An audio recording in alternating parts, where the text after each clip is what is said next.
करके सीरीज थी जिसमें कि गौरव तिवारी ने खुद से वो रिसर्चेस की थी। रियल लाइफ में इसको समझने की कोशिश करें तो क्या वाकई में सोल से कनेक्टिविटी की जा सकती है? So Gaurav Tiwari was one person who got it in India. He was a paranormal investigator and researcher. तो जब आप बोलती हैं कि क्या हम भूत प्रेतों से बात कर सकते हैं, तो सबसे पहले हमें समझना ये जरूरी है कि भूत प्रेत होते क्या है। जब आप पैरासाइकोलॉजी और मेटाफिजिक्स या पैरानॉर्मल साइंस की बात करते हैं, तो ये सारी चीजें जिसे हम भूत प्रेत पिशाच या डिफरेंट टर्म्स देते हैं, ये बेसिकली होती हैं एनर्जी। कॉन्ज्यूरिंग करके एक मूवी थी जिसमें कि एक्सोर्सिज्म बहुत ज्यादा दिखाया गया है। वहाँ पे लोगों को ऐसा आभास हो जाता है, खासतौर पर वो जो कपल है वो दिखाया है कि उनको एक तरह की जो वाइब्रेशन है वो फील होती है सर्टेन प्लेस पर। कुछ टाइमिंग्स भी उनको महसूस होते हैं कि इस समय पर ये सब चीज़ें हो रही हैं। क्या वाकई में किसी इंसान को इस तरीके की चीज़ें महसूस हो सकती हैं? हम जितने भी इंसान हैं, हम अपने फिफ्थ या सिक्स सेंस के साथ आते हैं, लेकिन कुछ लोग एक स्पेशल एबिलिटी के साथ आते हैं जिसे ईएसपी कहते हैं। आप जिस कपल की बात कर रहे हैं वो बहुत फेमस पैरानॉर्मल इन्वेस्टिगेटर हैं, Ed and Lorraine Warren. ESP के अंदर भी अगर आप देखेंगे बहुत तरह की चीजें होती हैं, लाइक क्लैरवॉयंट, क्लैरऑडियंट एंड क्लैरसेंटिनेंस। गौरव तिवारी की जर्नी को समझने की कोशिश की जाए, यानी कि आपने कहा साइंस स्टूडेंट रहे हैं, वहाँ से पैरानॉर्मल इन्वेस्टिगेटर बन जाना, क्या ये थी, ये यहाँ से यहाँ तक का सफर कैसा रहा इनका? कि अगर आप में ईएसपीज हैं, अगर आप में वो एक्स्ट्रा सेंसेस हैं, तो वो दूसरी दुनिया आपको अट्रैक्ट करती है। बचपन से लेकर के हो सकता है एडल्टहुड तक शायद बहुत से लोग इस चीज़ों को ऑब्जर्व नहीं करते हैं, लेकिन जब उनकी एक्स्ट्रा सेंसरी परसेप्शन एक्टिव होती है तब उन्हें लगने लगता है कि नहीं, मेरे आसपास कुछ है या मुझे कुछ दिख रहा है, मुझे कुछ महसूस हो रहा है। यही सेम चीज़ गौरव तिवारी के साथ हुआ था। जब तक वो इंडिया में थे वो इन चीज़ों पे हंसते थे, इनका मजाक उड़ाया करते थे, कभी नहीं मानते थे, और उनकी पूरी परिवार एक प्रॉपर साइंस बैकग्राउंड की रही है। कुछ खंडर या ऐसी जगहें जो बहुत समय से खंडर पड़ी है, वो जगहें अट्रैक्ट करती हैं अपनी तरफ। ये हर किसी में नहीं होता, लेकिन कुछ स्पेसिफिक सेट ऑफ पीपल में ज़रूर होता है कि कुछ उनको सिर्फ वही जगहें अट्रैक्ट करती हैं। क्या आपको कभी ऐसा लगा है कि आप वो दौर इमेजिन कर पा रही हो कि यहाँ शायद बहुत सारे सेनापति हों या सेना हो, घोड़ों पे बैठे हों या कोई लड़ाई चल रही हो? ये इस तरह का जब अपने अंदर एक सेंस आने लगता है कि मुझे वो फील हो रहा है। अगर मैंने एक स्टोरी सुनी कि एक राजा को यहाँ मारा गया था और मैं वो अपने अंदर इमेजिन कर पा रहा हूँ इस तरह से कि लग रहा है ये मेरे आंखों के सामने हो रहा है, तो वो ईएसपी है और वो आपकी कॉलिंग है।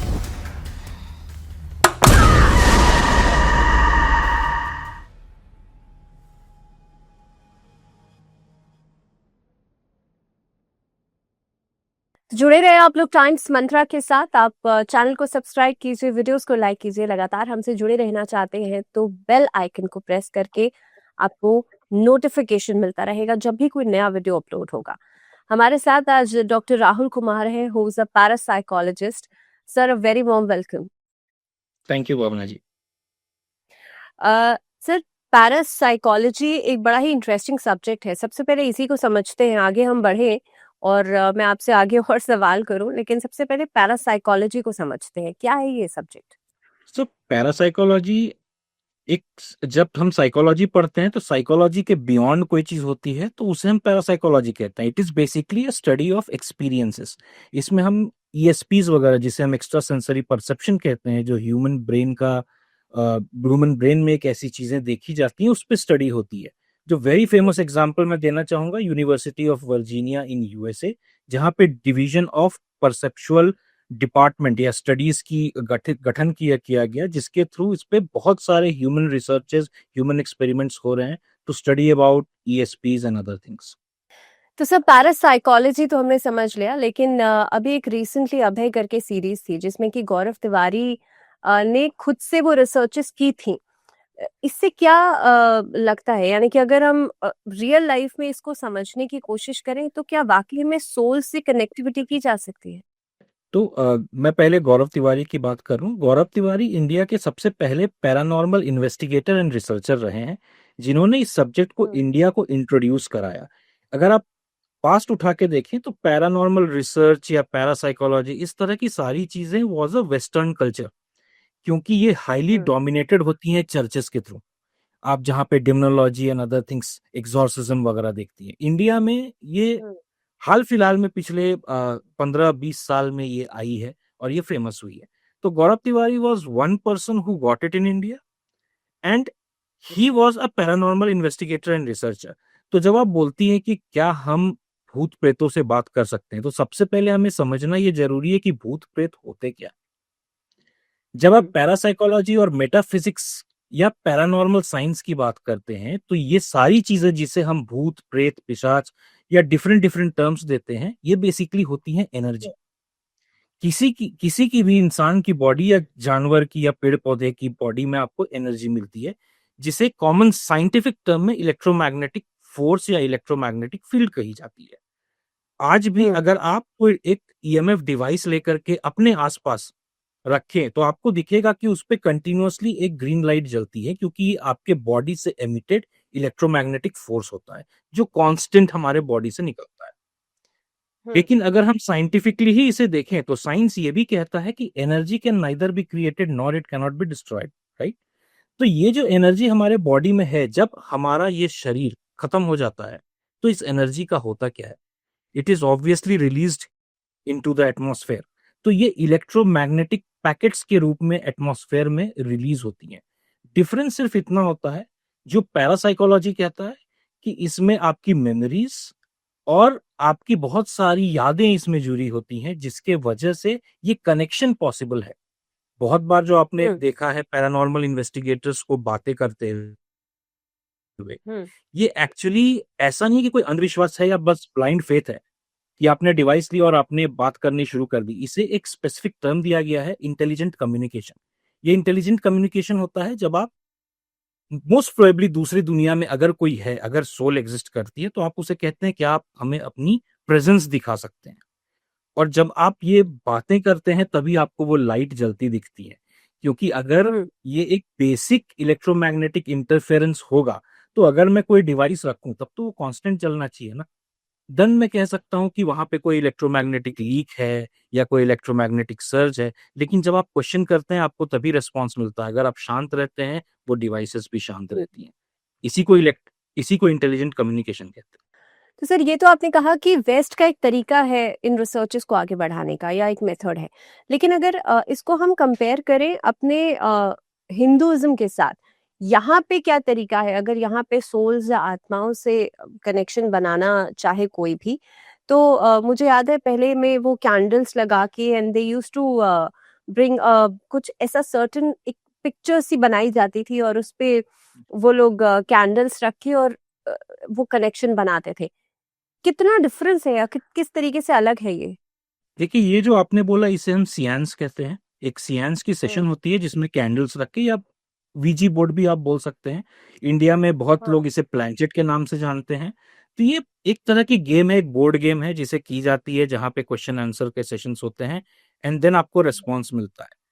लेकिन अगर आप देखेंगे इसकी हिस्ट्री उठा के सिएंस की या किसी बोर्ड गेम की, आपको पता हुँ, चलेगा कि ये बनाया तो गया था सिर्फ एक गेम के लिए, जैसे हमारा लूडो होता है या हुँ, स्नेक्स एंड लैडर होता है, उसी तरह से ये बनाया गया था एक सिर्फ एंटरटेनमेंट के लिए कि आप कैंप साइट पे रहते हैं या आप कैंप फायर करते हैं या आप कहीं बाहर जाते हैं अपने दोस्तों के साथ, तो आप इस तरह की एक रात में एक गेम खेल सकते हैं।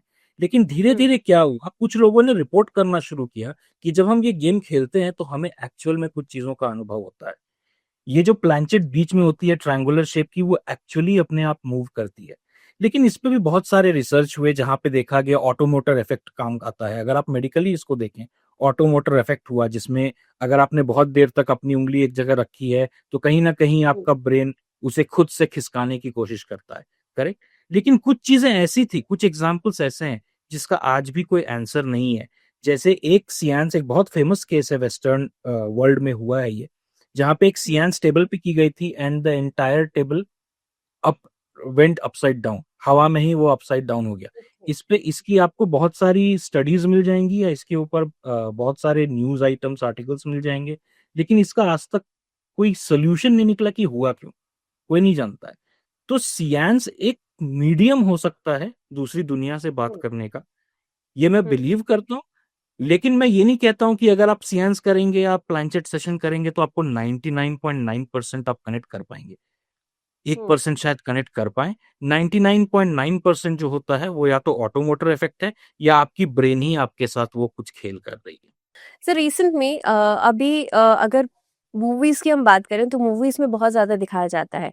कॉन्ज्यूरिंग करके एक मूवी थी जिसमें कि एक्सॉर्सिज़्म बहुत ज़्यादा दिखाया गया है। वहाँ पे लोगों को ऐसा आभास हो जाता है ख़ास तौर पे वो जो कपल है वो दिखाया है कि उनको एक तरह की जो वाइब्रेशन है वो फ़ील होती है सर्टेन प्लेस पर। कुछ टाइमिंग्स भी उनको महसूस होते हैं कि इस समय पर ये सब चीज़ें हो रही हैं। क्या वाक़ई में किसी इंसान को इस तरीके की चीज़ें महसूस हो सकती हैं? हो सकती है। इसे ही कहते हैं ईएसपी या एक्स्ट्रा सेंसरी परसेप्शन। हम जितने भी इंसान हैं, हम अपने 5th या 6th सेंस के साथ आते हैं। लेकिन कुछ लोग एक हुँ, स्पेशल एबिलिटी के साथ आते हैं जिसे ईएसपी कहते हैं। आप जिस कपल की बात कर रहे हैं वो बहुत फेमस पैरानॉर्मल इन्वेस्टिगेटर हैं, Ed and Lorraine Warren. ESP के हुँ, अंदर भी अगर आप देखेंगे बहुत तरह की चीज़ें होती हैं, लाइक क्लैरवॉयंट, क्लैरऑडियंट एंड क्लैरसेंटिनेंस। क्लैरवॉयंट वो होता है जो चीज़ें देख सकते हैं, जो शायद हम या आप ना देख पाएँ। और यही लोरेन वॉरेन जो थी वो क्लैरवॉयंट थी। क्लैरऑडियंट वो होता है जो कुछ चीज़ें सुन सकता है जो शायद हमें ना सुनाई दे, इंफ्रासाउंड्स। और हुँ, क्लैरसेंटिनेंस वो होता है जो अगर आप उसे बोले किसी हॉन्टेड जगह चले जाओ शायद उसे कुछ चीज़ें फ़ील होंगी जो एक आम आदमी को नहीं होंगी। और कहीं न कहीं गौरव तिवारी में ये ईएसपी बहुत हाइटेंड था, इसीलिए वो एक अलग केस है। आज के पैरानॉर्मल इन्वेस्टिगेटर्स जो आप देखते हैं और गौरव तिवारी में सिर्फ़ यही डिफ़रेंस है कि आज के हुँ, पैरानॉर्मल इन्वेस्टिगेटर एक पैरानॉर्मल एंथुसियास्ट हैं। उन्हें एंथुसियाज़्म है इस फ़ील्ड के बारे में। लेकिन जो गौरव तिवारी थे, उनमें ये ईएसपी एक्स्ट्रा सेंसरी परसेप्शन थी।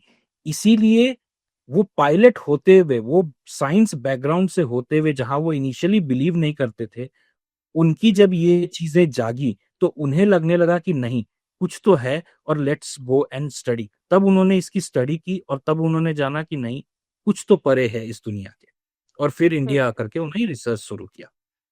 तो सर अगर गौरव तिवारी की जर्नी को समझने की कोशिश की जाए यानी कि आपने कहा साइंस स्टूडेंट रहे हैं, वहाँ से पैरानॉर्मल इन्वेस्टिगेटर बन जाना, क्या ये थी? ये यहाँ से यहाँ तक का सफ़र कैसा रहा इनका? जी, तो देखिए ये किसी के साथ भी हो सकता है, ज़रूरी नहीं है कि सिर्फ़ गौरव के साथ हुआ तो वो एक एक्सेप्शनल केस है। पैरासाइकोलॉजी की दुनिया में या पैरानॉर्मल की दुनिया में ये कहा जाता है कि अगर आप में ईएसपीज़ हैं, अगर आप में वो एक्स्ट्रा सेंसेस हैं, तो वो दूसरी दुनिया आपको अट्रैक्ट करती है।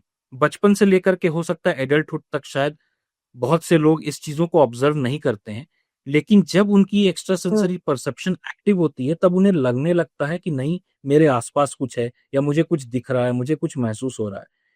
यही सेम चीज़ गौरव तिवारी के साथ हुआ था, जब तक वो इंडिया में थे, वो इन चीज़ों पे हँसते थे, इनका मज़ाक उड़ाया करते थे, कभी नहीं मानते थे और उनकी पूरी परिवार एक प्रॉपर साइंस बैकग्राउंड की रही है।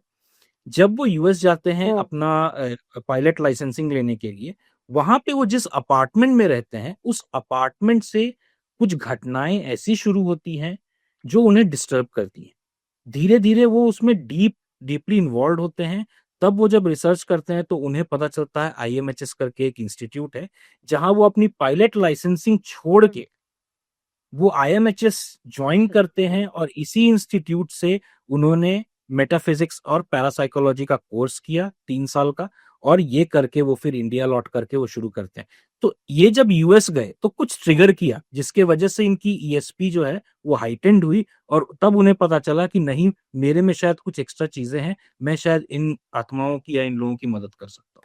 तो बहुत बेसिक लेवल पे अगर हम समझे तो मुझे लगता है आम तौर पर लोगों को लगता है ऐसा कि हमारे आसपास कुछ है या कई बार कुछ ऐसी बातें करते हो कि रात को आप जो आपके सोफाज होते हैं आसपास की जो अगर कोई बेड है उसे आप खाली नहीं छोड़े वहां पे जो सोल्स होती है जो आसपास वो आके वहां बैठ जाती हैं इस तरीके का आभास है ये ऐसी सोच रख के तो लोगों को ऐसा लगता है कि भाई शायद हमें कुछ महसूस हो रहा है।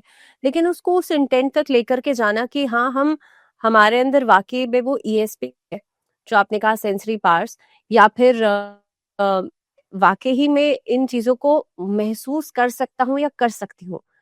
ये किस तरीके से आभास होता है? क्योंकि नॉर्मली अगर देखा जाए तो कहीं न कहीं पे वो डाउट वाली सिचुएशन में ही लोग रहते हैं ना। तो देखिए इसके 2 पहलू हैं। मैं आपको दोनों एक बहुत अच्छे एग्ज़ाम्पल से समझाऊँगा कि मेरे साथ खुद हुआ है। सबसे पहली चीज़ है, जैसे अगर मुझे किसी ने बोला कि यार तुम ग्रेवयार्ड चले जाओ, मैं एक ग्रेवयार्ड जाता हूँ और वहाँ पे किसी ने बोला कि अरे देखो वहाँ साँप है।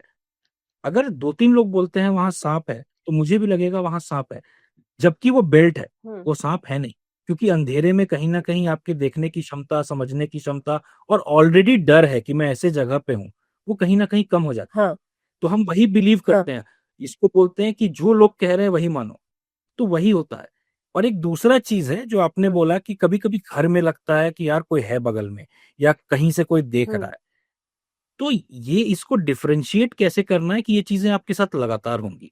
फॉर एग्ज़ाम्पल जब आप सोती हैं तो आपको एक ड्रीम शायद बार-बार आए, जो कि जनरली पॉसिबल नहीं है। आप ऐसे अगर नॉर्मल वर्ल्ड में देखें, जो बाकी लोग हैं, उन्हें शायद एक ड्रीम 2 या 3 बार से ज़्यादा रिपीट नहीं होती हैं। वो भी होती होंगी तो बहुत हुँ, अरसे के बाद या बहुत गैप के बाद। लेकिन जिसकी एक्स्ट्रा सेंसरी परसेप्शन है, उसे एक ही ड्रीम शायद बार-बार हुँ, रिपीट होंगी या उसे ऐसा लगेगा कि कोई बुला रहा है। उसे अर्ज होगा कि मैं शायद बाहर निकलूँ, मैं कोई ऐसे जगह पे जाऊँ जो शायद एक हॉन्टेड जगह हो या किला हो। उसे अपने अंदर से अर्ज आएगा। तो ये कॉलिंग होती है, इसे हम कहते हैं कॉलिंग। ये अगर आपकी कॉलिंग है, हुँ, तो आप अपने समझ हुँ, जाइएगा ये कॉलिंग है। नहीं तो फिर तो ये वही बात है कि किसी ने मुझे बोल दिया कि यार वो कमरा हॉन्टेड है और जिस दिन से मुझे हुँ, पता चला वो कमरा हॉन्टेड है, उस दिन से मुझे वहाँ कुछ ना कुछ दिखने लगा। उससे पहले मुझे लगता हुँ। था कि वो एक अंधेरा कमरा है, क्योंकि मुझे कहानी नहीं पता थी। सर आपने कहा कि अर्ज होने लगती है, उससे समझ में आता है कि हाँ हमारे अंदर वाक़ई में वो पावर्स हैं या ये सबकॉन्शियसली कहीं न कहीं पे हम उन चीज़ों को अट्रैक्ट कर रहे हैं। कई बार ऐसा लगता है कि कुछ खंडर या ऐसी जगहें जो बहुत समय से खंडर पड़ी हैं, वो जगहें अट्रैक्ट करती हैं अपनी तरफ। ये हर किसी में नहीं होता लेकिन कुछ स्पेसिफिक सेट ऑफ पीपल में ज़रूर होता है कि कुछ उनको सिर्फ़ वही जगहें अट्रैक्ट करती हैं। मैं भी उन लोगों में से हूँ इसलिए आपसे पूछ रही हूँ।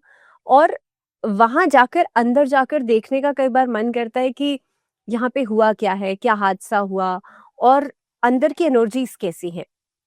इसका क्या मतलब है? क्या ये वो अर्ज है या ये वो कॉलिंग है इसे समझा जाए? देखिए 2 तरह अगेन यहाँ पे भी 2 तरह की चीज़ें, एक होती हैं जो हिस्ट्री को पसंद करते हैं, जिन्हें पता है कि हाँ, किला है, उसकी स्ट्रक्चर देखते हैं, उसमें हुँ, कौन-सी नक्काशी की गई है, किस तरह के हुँ। ईंटें लगी थी, ये वो पढ़ने जाते हैं, जो हिस्ट्री के होते हैं। और जो आप बात कर रही है, ये हाँ, मेरे तो साथ भी वो होता है। तो आर्कियोलॉजी हो गया। वो आर्कियोलॉजी हो गया और जो आप हाँ। बोल रही हैं, वो अगेन ईएसपी है, जो मेरे साथ भी होता है क्योंकि मुझे इस तरह के रुइन्स या फोर्ट्स पसंद हैं। मैं आपको एक चीज़ बोलता हूँ, जब आप इन गलियारों से गुज़रती होंगी फोर्ट के, क्या आपको कभी ऐसा लगा है कि आप वो दौर इमेजिन कर पा रही हों कि यहाँ शायद बहुत सारे सेनापति हों या सेना हो, घोड़ों पे बैठे हों या कोई लड़ाई चल रही हो? ये इस हुँ, तरह का जब अपने अंदर एक सेंस आने लगता है कि मुझे वो फ़ील हो रहा है।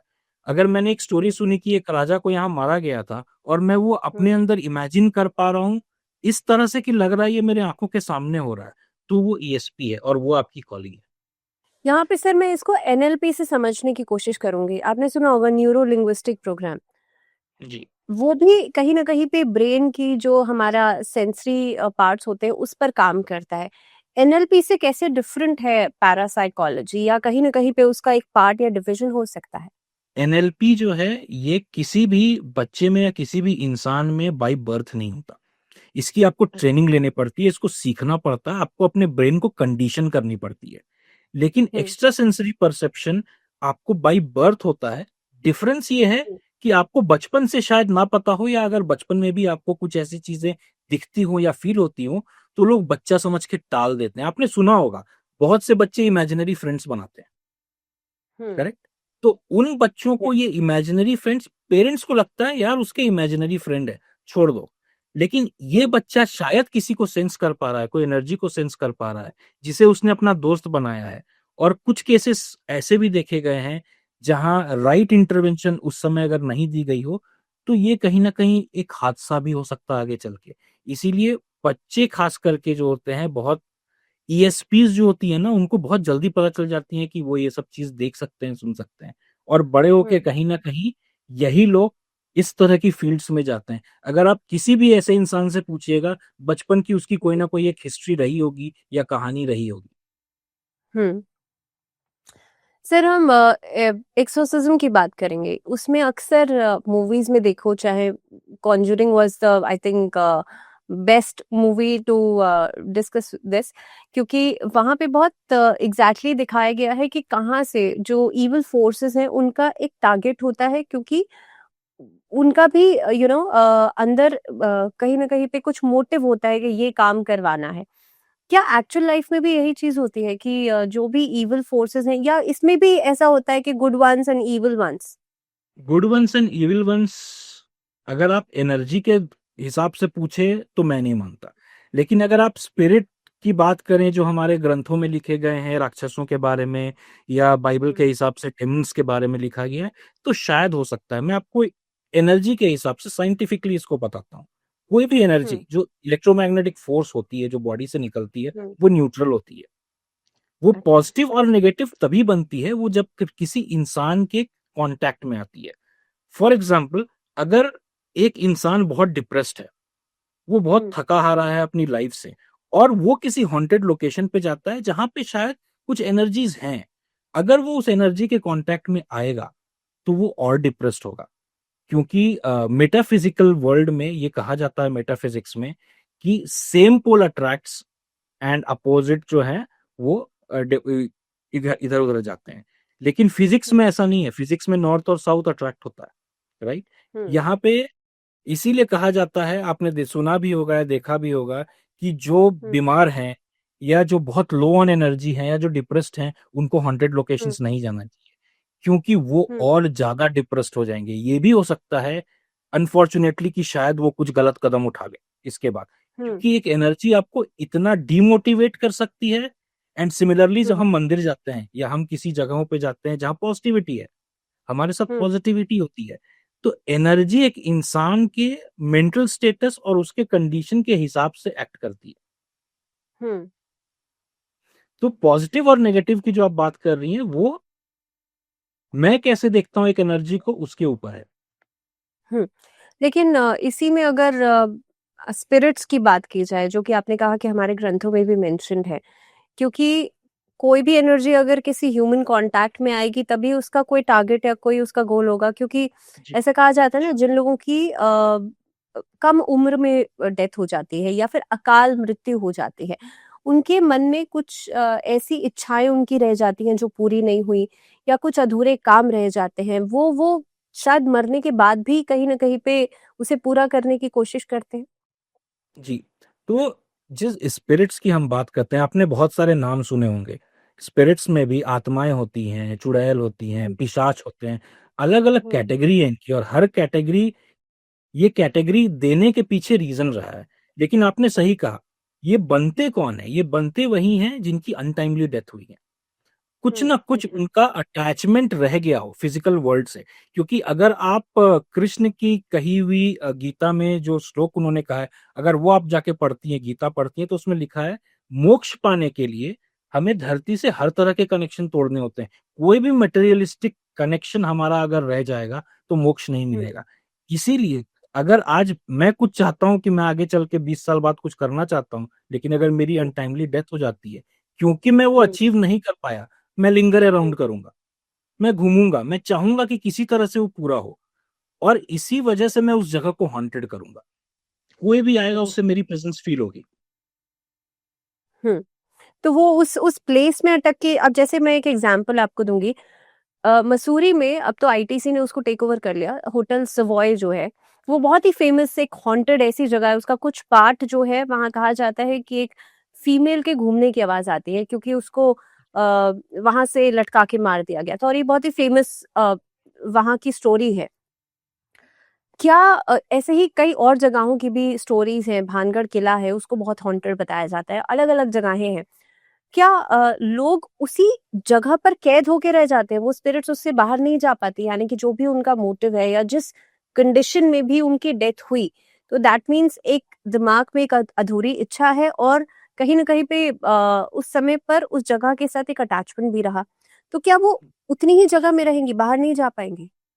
नहीं, तो इसमें एक ये है कि जहाँ पे जो दुर्घटना घटी है, उसी हम्म। जगह पे वो लिंगर अराउंड करते हैं और ये बार-बार आपको वो रेसिडुअल हॉन्टिंग की फीलिंग कराते हैं।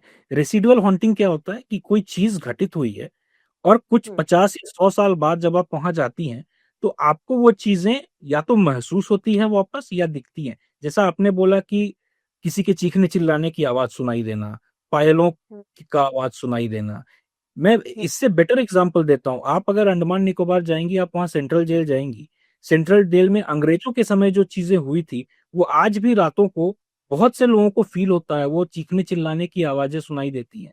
तो ये रेसिडुअल अच्छा। हॉन्टिंग है। जो वहाँ पे मैंने फेस किया, वो दीवारें और वहाँ की जो एनवायरनमेंट है उसने अपने में सोख लिया है और वो उसे हर रात उसे दुनिया को सुनाती हैं, जो वहाँ जाते हैं उसे सुनाती हैं। तो स्पिरिट का तो अटैचमेंट है ही, प्लस जो इंसिडेंट घटा है वो रेसिडुअल हॉन्टिंग के रूप में आपके सामने निकल के आती है। हम्म। सर, तो इसमें आई मीन इसका कहीं ना कहीं पे अगर मान लीजिए कि कोई भी स्पिरिट कहीं पे अगर एक जगह फंसी हुई है या लिंगर ऑन कर रही है या उसका अटैचमेंट है वहां पे, then what will be the final part? वो मोक्ष की प्राप्ति कब होगी उस सोल को या स्पिरिट को? मोक्ष की प्राप्ति कराने एक पैरानॉर्मल इन्वेस्टिगेटर या जो साइकिक्स होते हैं उनकी टीम में, वो करवा सकते हम्म। हैं। ये आपको बेसिकली ये बताना होता है कि आपकी डेथ हो चुकी है, क्योंकि वो हम्म। एक्सेप्ट बहुत जल्दी नहीं करते। किसी इंसान की जब अकाल मृत्यु हुई है, वो तैयार नहीं था मौत के लिए। वो तो सडनली उसकी डेथ हुई और सडनली वो जब अपने उसकी कॉन्शियस को लगता है कि यार अभी मैं यहाँ बैठा था, क्या हो गया?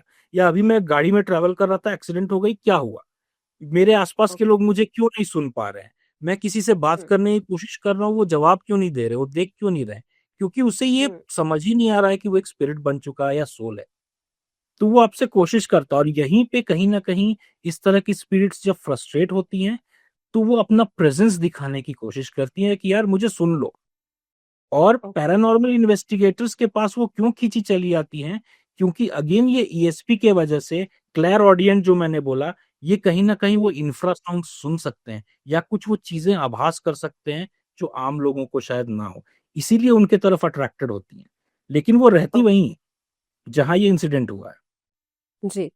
तो दैट मीन्स उनका मकसद किसी को नुकसान पहुंचाना नहीं होता? नहीं है, मकसद किसी को नुकसान पहुँचाना नहीं है। आपने जो सीरीज़ में या बहुत सारी मूवीज़ में देखा होगा कि एक हम्म। भूत या अगर कोई प्रेत है वो किसी को मार देती है या किसी का बुरा करती है, तो ये पैरानॉर्मल वर्ल्ड के हिसाब से आप किसी से ही पूछ लें, ये पॉसिबल नहीं है। होता क्या है कि वो आपको इतना लो कर देती हैं एनर्जी में, आपको इतना डिप्रेस्ड कर देती हैं कि शायद आप ही कोई गलत कदम उठा लें। इसीलिए कहा जाता है कि जो लोग इस फील्ड को नहीं जानते, वो इससे दूर रहें। क्योंकि आजकल क्या है कि कोई भी गैजेट उठा के ईएमएफ डिवाइस उठा करके चला जाता है और बोलता है कि मैं इससे बात कर रहा हूँ। आपने आजकल ट्रेंड भी देखा होगा, भाई सीरीज़ के बाद बहुत से लोग एक ट्रेंड बना रहे हैं कि मैं अपने घर में भूत ढूँढ रहा हूँ। अगर आपको इस चीज़ की समझ नहीं है कि आप क्या कर रहे हैं, तो ये गलत है। क्योंकि कहीं न हम्म। कहीं आप कुछ ऐसी चीज़ें अट्रैक्ट कर लेंगे या कोई चीज़ें आपके ऊपर लैच ऑन हो जाएँगी कि फिर आपको शायद बचाने वाला कोई ना हो। हम्म। सर, क्योंकि आपने कहा कि अगर नॉर्मली देखा जाए तो कोई भी स्पिरिट आपको नुकसान नहीं पहुंचा सकती, लेकिन अगर वो किसी ह्यूमन, क्या पहला मेरा पहला सवाल तो यही है कि क्या वो किसी ह्यूमन बॉडी में आ सकती है? क्योंकि अक्सर दिखाया तो यही जाता है कि कोई भी स्पिरिट कोई ह्यूमन बॉडी लेती है, अपना अपनी जो भी उसके मन में इच्छा है उसको पूरा करने के लिए। तो क्या ऐसा पॉसिबल है कि वो किसी ह्यूमन बॉडी में आ जाए? स्पिरिट की अपनी कोई एनर्जी नहीं होती, जो मैंने कहा कि न्यूट्रल होते हैं, एनर्जीज़ न्यूट्रल होते हैं। उसे कोई एनर्जी सिस्टम पे फीड करना होता है। तो जब हम इन्वेस्टिगेशन करने जाते हैं तो हमारे डिवाइसेस पे फीड करती हैं। आप गाँव दराज में चले जाएँ जहाँ कुछ लोग होते हैं जो वीक होते हैं मेंटली, फिज़िकली, हम्म। तो बहुत सा हम्म। आपने सुना होगा कि यार पोजेस कर लिया इसको। तो वहाँ पोजेशन के केसेस देखे जाते हैं। लेकिन अगेन मैं यहाँ पे क्योंकि आपका बहुत बड़ा चैनल है इसलिए मैं इसको बताना चाहूँगा कि सारे पोजेशंस एक्चुअल पोजेशंस नहीं हैं। जैसे बहुत फेमस केस है जर्मनी का एनालिस माइकल का जो आपने सुना होगा। एक ही लड़की में 12 घोस्ट ने या 12 हम्म। स्पिरिट्स ने पोसेस किया था और ये कोर्ट तक गया था ये केस, जहाँ पे हाँ। जज ने भी ये बोला था कि ये केस सॉल्व नहीं हो सकती और एक्सॉर्सिज्म करने के लिए प्रीस्ट को जेल किया गया एंड ऑल ऑफ दैट। तो ये बहुत फेमस हम्म। केस है कि एक ही इंसान में 12 पोजेशंस थे। तो इंडिया में हम्म, भी ऐसी चीजें देखने को मिलती है जहां हम कहते हैं माता आ गई, देवी चढ़ गई, या भूत ने पकड़ लिया, जकड़ लिया, झाड़ फूक होता है। लेकिन अगर आप हम्म, इसमें 10 में से 9 केस ऐसे होते हैं जो कहीं ना कहीं अटेंशन डेफिसिट वाले होते हैं, या मेंटल डिसऑर्डर या इस तरह वाले होते हैं। एक केस शायद ऐसा होता है जिसमें पोजेशन पॉसिबल है, और पोजेशन देखा भी गया है। निमहैंस में ऐसे हम्म, बहुत से केसेस, निमहैंस बैंगलोर में ऐसे बहुत से केसेस देखे और स्टडी किए गए हैं। हम्म। लेकिन पोजेशन के बाद का क्या, आई मीन पोजेशन अगर कर लिया स्पिरिट ने, उसके बाद क्या करती है वो? मेन काम किसी का भी होता है, एक एनर्जी का होता है कि मुझे अपना काम पूरा करना है, ठीक है, जो हम्म, काम रह गया। तो बॉडी पोजेस करके वो ये चाहती है कि किसी तरह मैं ये काम करूं, लेकिन उसने जिस बॉडी को पोजेस किया है, उसकी अपनी भी आत्मा है, उसका अपना भी कॉन्शियंस है। तो बहुत बार आपने देखा होगा कि वो कॉन्फ्लिक्ट में जिसकी पोजेशन हुई है, हार्म उसी को होता है, क्योंकि इसकी आत्मा या इसकी बॉडी नहीं चाहती है कि मैं वो काम करूं जो जिसने हम्म, मुझे पोजेस किया है वो मुझे करने बोल रही है। तो ये कहीं ना हम्म, कहीं खींचातानी में वो वहीं रह जाती है। लेकिन कुछ केसेस ऐसे मैंने देखे हैं या सुने भी हैं अपनी लाइफ में, जहां किसी ने किसी की हत्या कर दिया, कुछ बुरा कर दिया, कि वो बदले की भावना से था, कि मुझे किसी से बदला लेना है। ऐसी चीजें आए दिन हम पढ़ते हैं या देखते हैं। हम्म। तो ये होता है। जी। सर, ये तो बात हुई जिन लोगों की अकाल मृत्यु हो जाती है उनकी, लेकिन जो अपनी एक्चुअल पूरी लाइफ पूरी करके उनकी डेथ हुई है और उसके बाद कहा जाता है कि जिस समय पर वो 13वीं तक का जो समय होता है, तो 13 दिन तक जो सोल होती है या जो स्पिरिट होती है, आई वुड से, वो वहीं रहती है आसपास। ये कितना ठीक है? ये भी सत्य है। ये अगेन वही, ये उसी एक लॉजिक से चलता है कि 13 दिन तक, 12 दिन तक, एक्चुअली 13 दिन नहीं, 12 दिन तक उस सोल को यही लगता है कि हुआ क्या। अच्छा। पहले तो एक्सेप्टेंस कि मैं मर हुँ, गया। दूसरा, अब मैं मर गया तो मेरी अटैचमेंट हो सकती है, अगर अगर मैं फादर हूं फॉर एग्जांपल, मेरी बेटी से हो, मेरे बेटे से हो, मेरे वाइफ से हो, या मेरे जमीन से हो, मेरे जायदाद से हो। मेरी अगर हुँ, कनेक्शन है, मेरा अगर अटैचमेंट है, तो मैं क्यों छोड़ के जाना चाहूँ? क्योंकि मेरे लिए भी एक नई दुनिया है। मैं अभी अभी मरा हूं, मुझे नहीं पता आगे हुँ, क्या है। तो मैं 12 दिन तक लिंगर अराउंड करता हूँ। लेकिन वो जो पूजा पाठ और क्रियाक्रम होते हैं, उससे कहीं ना कहीं उन अटैचमेंट को तोड़ने की कोशिश की जाती है। और 13वां दिन जो 13th डे होता है, आपने सुना होगा हिंदू रिचुअल में, उस दिन अच्छी चीजें खाई जाती हैं, नए कपड़े पहने जाते हैं। बेसिकली हम अलविदा बोलते हैं कि अब आप इस दुनिया से आगे चले, आगे जाएं, आपको मोक्ष तो ये प्राप्ति के। उनको एक्सेप्टेंस दे रहे हैं। हुँ, हाँ, वो हम एक्सेप्टेंस कराते हैं इस 12 दिन के अंदर, कि अब आप हुँ, इस दुनिया के नहीं हैं, आपको हमें छोड़ना होगा, जाना होगा आपको। जी। सर, मैं आपके साथ एक एपिसोड शेयर करूँगी जो मेरा ही खुद का एक्सपीरियंस है, और यहाँ से इसी एपिसोड में से एक सवाल है मेरा। आउट ऑफ क्यूरियोसिटी, जहाँ पे भोपाल गैस त्रासदी हुई थी, मैं उस जगह पे गई थी। सिर्फ़ मेरी एक क्यूरियोसिटी थी, जैसे मैंने आपसे कहा कि मुझे ऐसी जगहें अट्रैक्ट करती हैं। और उस जगह पर जाकर वाक़ई ही में वो एक अलग तरह की एनर्जी महसूस होती है। वहाँ पे वो गैस की आज भी स्मेल तो आपको पता चलेगी ही चलेगी, लेकिन उसके बावजूद भी वो जगह पूरी तरह से खंडर है। जैसे आईसीएल की जो फैक्ट्री जहाँ पे आग लगी थी, एग्ज़ैक्टली उसी जगह की मैं बात कर रही हूँ, यूसीआईएल की। तो उस जगह पर आज भी कहीं न कहीं पे बहुत नेगेटिविटी या बहुत अजीब-सी वाइब्रेशन आपको महसूस होती है, not because of that gas leakage, but हाँ, अलग तरह की। तो मेरा सवाल ये है कि जब मास लेवल पे मौतें होती हैं, मास लेवल पे मान लीजिए बहुत लोगों की एक साथ खाई में बस गिर गई, मास लेवल पे लोग मर जाते हैं, तो उनकी भी तो अकाल मृत्यु हुई ना, तो उस समय पर वो सारी स्पिरिट्स बन जाएँगी?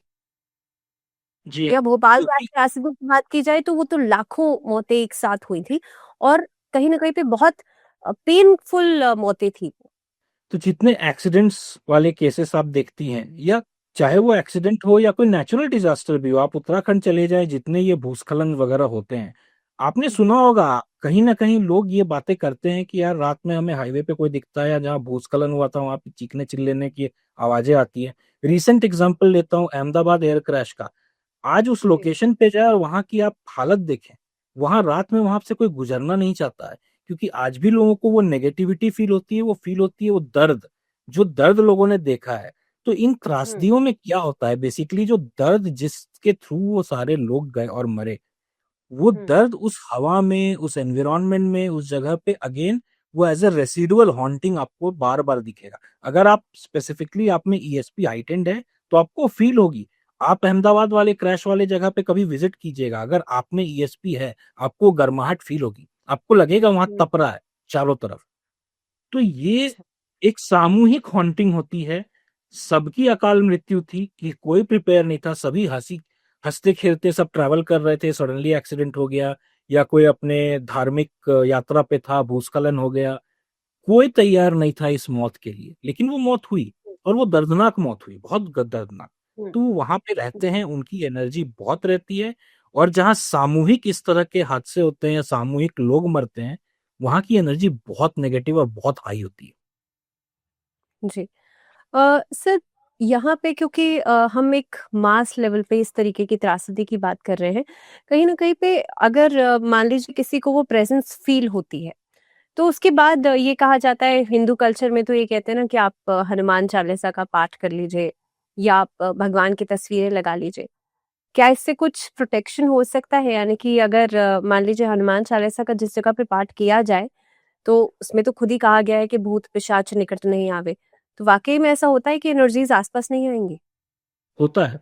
और ये सिर्फ़ आप हनुमान चालीसा की बात करें या कोई भी और ग्रंथ हो या किसी भी कोई भी होली चीज़ें आप पढ़ रही हों, हुँ, इवन पैरासाइकोलॉजी में एक चीज़ कही जाती है कि अपने चारों तरफ एक बबल बनाना। आप किसी पैरासाइकोलॉजिस्ट से बात करेंगे या अगर उनके लाइव क्लिनिक में अगर आप देखते हैं, वो अपने पेशेंट्स को बोलते हैं कि अच्छा तुम्हें इस चीज़ से डर लग रहा है या तुम्हें ये चीज़ सता रही है, एक काम करो अपने चारों तरफ एक बबल बनाओ और इस हुँ, बबल के अंदर तुम हो और ये टेरिटरी तुम्हारा है।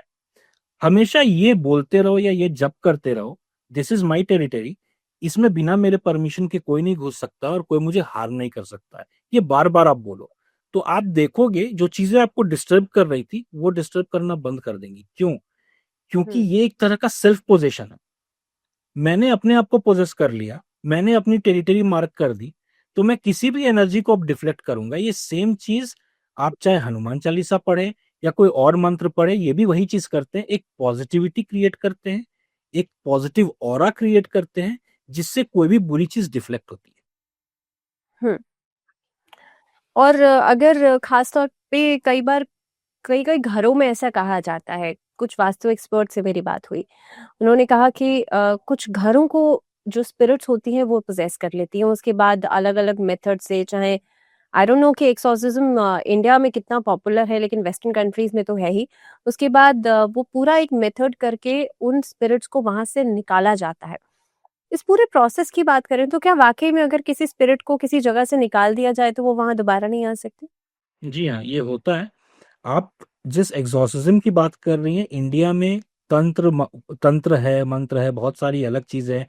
अघोर है, हुँ, जिसके थ्रू बहुत सारी चीज़ें की जाती हैं। लेकिन ये डिफरेंट स्टडी है, डिफरेंट सब्जेक्ट है। अगर मैं पैरासाइकोलॉजी या पैरानॉर्मल के हिसाब से बोलूँ, तो सिर्फ़ ये असर्टेन करना कि ये टेरिटरी मेरा है और कुछ चीज़ें होती हैं हुँ, जो करना होता है, जैसे जो साइकिक और हीलर होते हैं, वो आपकी टीम में होते हैं, वो कुछ रिचुअल्स करते हैं। इसके बाद ये हुँ, देखा गया है कि उस एनर्जी को कहीं न कहीं ये पता चल जाता है कि ठीक है, मेरा यहाँ वास था, लेकिन अब ये जगह मेरी नहीं रही, तो बेटर है यहाँ से चले जाना। तो वो चले हुँ, जाते हैं या बहुत बार मोक्ष को प्राप्त हो जाते हैं, अगर उनकी कोई कर्मा या कार्मिक चीज़ नहीं रह गई हो। बहुत से हुँ, पास ऑन नहीं कर पाते हैं उनके कर्म के वजह से। तो अगर अच्छा। कार्मिक चीज़ें हैं तो वो जगह छोड़ देंगे, लेकिन वो मोक्ष की प्राप्ति नहीं होगी। वो जगह छोड़ के किसी और जगह चले जाएँगे। लेकिन हुँ, अगर कार्मिक कोई चीज़ उनका बाकी नहीं है, तो वो मोक्ष को प्राप्त हो जाते हैं, they are passed on towards the light. तो ये चीज़ें होती हैं, हिंदू धर्म में भी हुँ, होता है, हम उसे एक्सॉर्सिज़्म नहीं कहते हैं, क्योंकि टीवियों पे अगर आप देखेंगे ज़्यादातर क्रिश्चियनिटी का या बाइबल से रिलेटेड वो दिखाते हैं। इंडिया हुँ, में ये जो तंत्र मंत्र विद्या होती हैं, जो साधक होते हैं बेसिकली जिन्होंने साधना की है, वो ये कर हुँ, सकते हैं। हर कोई नहीं कर सकता, जिन्होंने साधना हुँ। की है वो कर सकते सर एक बहुत ही फ़ेमस सीरीज़ है फाइनल डेस्टिनेशन जिसके कई पार्ट्स भी बने हैं। ऐसे में उसमें डेथ का एक चार्ट होता है, वो डिसाइड हो जाता है पहले से। उसके बाद जो-जो बच जाता है उसकी बैक टू बैक फिर से अलग-अलग तरह से उनकी डेथ्स होती हैं।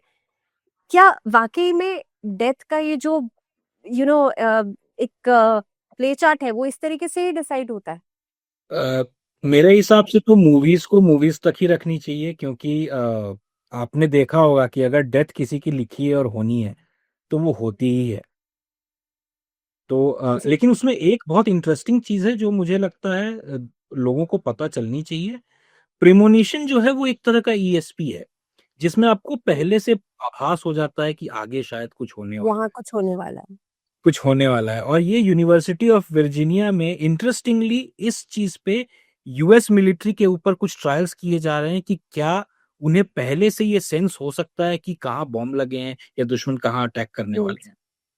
ओके, लेकिन ये आपने कहा कि ये कहीं से कहीं तक भी सही नहीं हो सकता कि भाई अगर किसी की कोई डेथ किसी की होने से बच जाए और उसके बाद फिर से उसी पैटर्न पे वो डेथ जो है अपने आप को रिप्ले करे।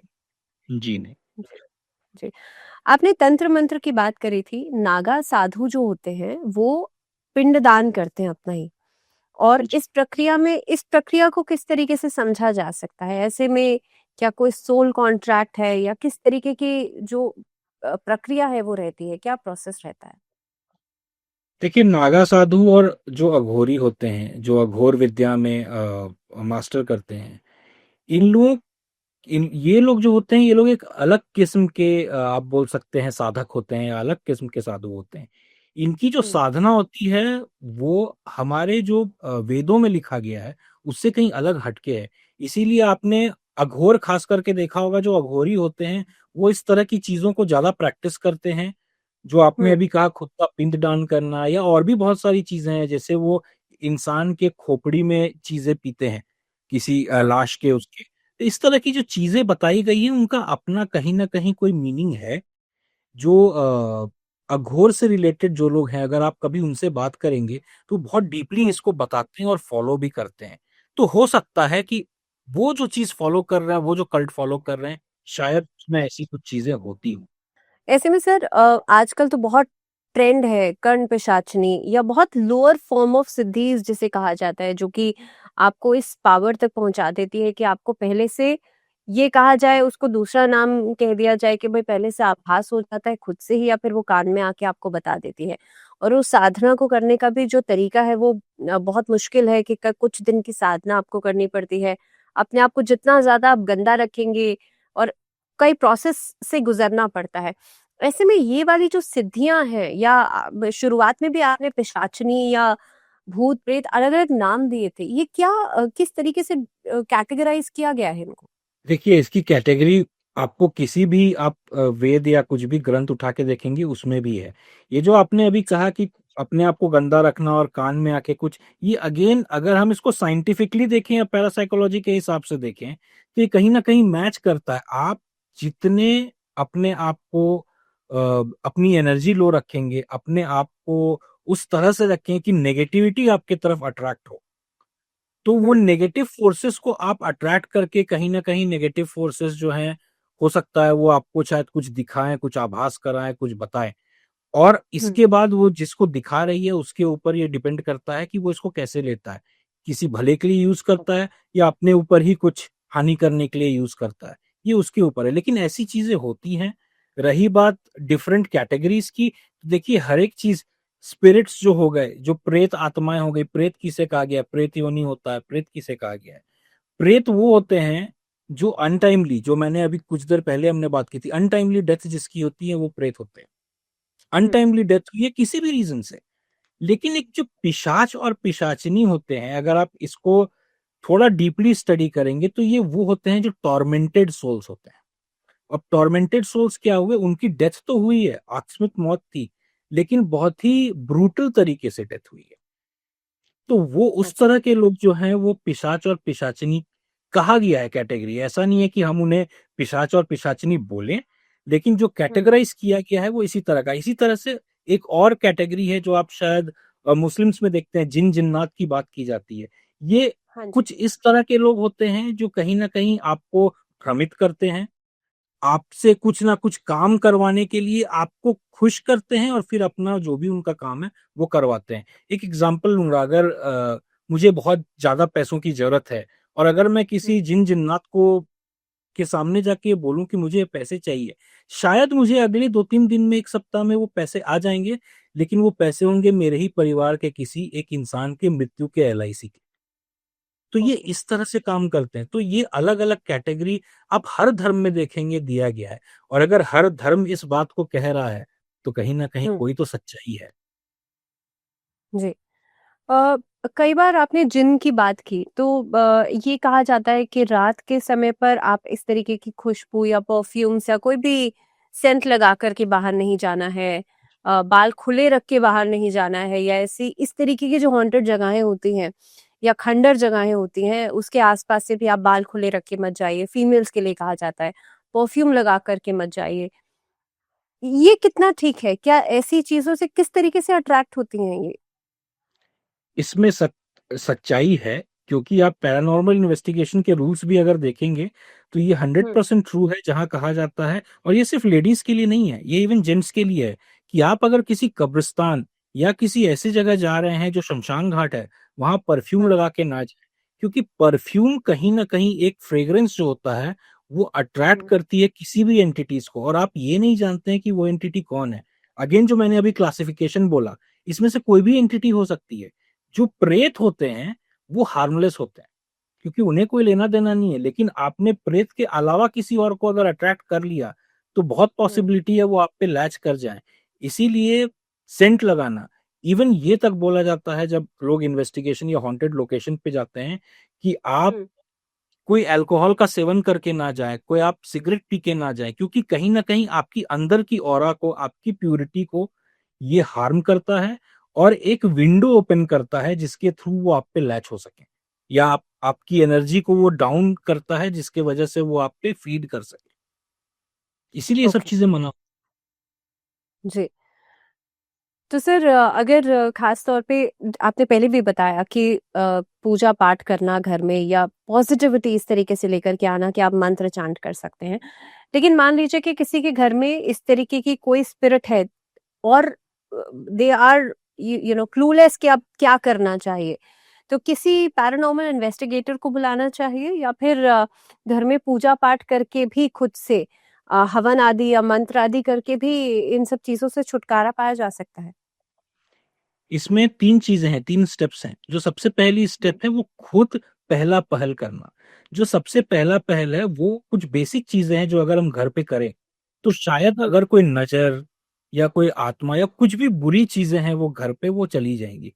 इसमें सबसे पहले अगर पैरासाइकोलॉजी और मेटाफिज़िक्स या पैरानॉर्मल साइंस के हिसाब से देखा जाए, तो जो रॉक सॉल्ट होता है, रॉक सॉल्ट की बात की गई है, नींबू की बात की गई है। ये सारी हम्म। चीज़ें जो होती है, कहीं न कहीं सिट्रिक एसिड कहा गया है कि ये नेगेटिव आयन्स को बहुत जल्दी न्यूट्रल करता है, ओके। ठीक है? ये साइंटिफिकली मैं बता रहा हूँ। तो आपने देखा होगा नींबू मिर्ची का बहुत समय से, ज़मानों से चला आ रहा है कि ओके। दुकान के बाहर, हाँ। के पुड़ियों के बाहर, बुरी नज़र से, हाँ। नज़र को अट्रैक्ट करता है, नेगेटिविटी, नेगेटिव आयन्स को अट्रैक्ट करता है और न्यूट्रल करता है। सेम चीज़ अच्छा। रॉक सॉल्ट के साथ है।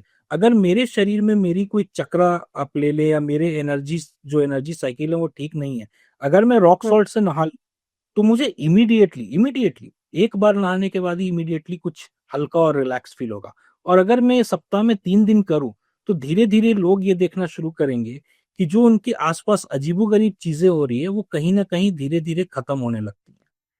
इसके बाद सेकंड स्टेज ये है कि अगर उसके बाद भी आपको रिलीफ नहीं हुआ, तो there hmm. Is a possibility, जहाँ पे कहते हैं ना कुछ लोग, एक तो नज़र की बात हुई, एनर्जी की बात हुई। कहीं न कहीं ब्लैक मैजिक का एक रोल आता है, और इंडिया में ब्लैक मैजिक को बहुत ही गलत तरीके से देखा गया है, और बहुत ही मतलब सरकार की तरफ से भी इस पे बैन है कि अगर कोई ब्लैक हम्म। मैजिक प्रैक्टिस करता है तो उस पे केस हो सकता है एंड ऑल ऑफ दैट। तो बहुत से अच्छा। लोग ब्लैक मैजिक करवाते हैं। अच्छा। इसमें इसमें आप खुद कुछ नहीं कर पाएँगे। तो जब ब्लैक मैजिक की बात हो गई, या कहीं से कुछ लैचमेंट है, अगर लैच किया गया है, तो उसमें आप पूजा-पाठ, हवन करा सकते हैं। लेकिन जब ये दोनों चीज़ फेल हो जाती है, इसके बाद भी आपको लगता है कि नहीं, पूजा-पाठ कराया, कुछ दिन तक सब कुछ ठीक था, वापस 1 सप्ताह बाद प्रॉब्लम शुरू हुई। तब हम्म। आते हैं आपके पैरानॉर्मल इन्वेस्टिगेटर्स, क्योंकि फिर ये जड़ ढूँढने की कोशिश करते हैं। ये उस कहानी को ढूँढने की कोशिश करते हैं कि अगर यहाँ पे कुछ हो रहा है तो क्यों हो रहा है? क्या इसके पीछे कुछ कहानी है? क्या यहाँ कुछ घटित हुआ था? ये लोगों से मिलते हैं। इसीलिए पैरानॉर्मल इन्वेस्टिगेशन में भी आप देखेंगे, इन्वेस्टिगेशन के जो तरीके होते हैं उसमें जो पहला चीज है वो है finding the history and talking to clients. आप पहले हिस्ट्री जानते हैं उस जगह की, आस पड़ोसियों से बात करते हैं कि यहाँ कभी कुछ हुआ था, इस जमीन पे हुआ था, और तब उस जड़ को ढूंढने की कोशिश करते हैं जिसके वजह से ये सारा हो रहा है, एंड दम उसके ऊपर एक्शन लिया जाता है। पैरानॉर्मल इन्वेस्टिगेटर्स लास्ट में आते हैं जब सारी चीजें कहीं ना कहीं फेल हो जाती हैं। लेकिन एक आम इंसान खुद भी अगर थोड़ी बहुत चीजें करे, थोड़ी पॉजिटिविटी रखे, मेडिटेशन करे, तो मुझे लगता है बहुत इजीली वो अपने घर को वापस अपने काबू में कर सकता है, अगर उसे लगता है कि घर में कुछ नेगेटिविटी है। जी। I think it was really interesting talking to you, Dr. Rahul. Thank you very much for being with us. Thank you Bhavna ji.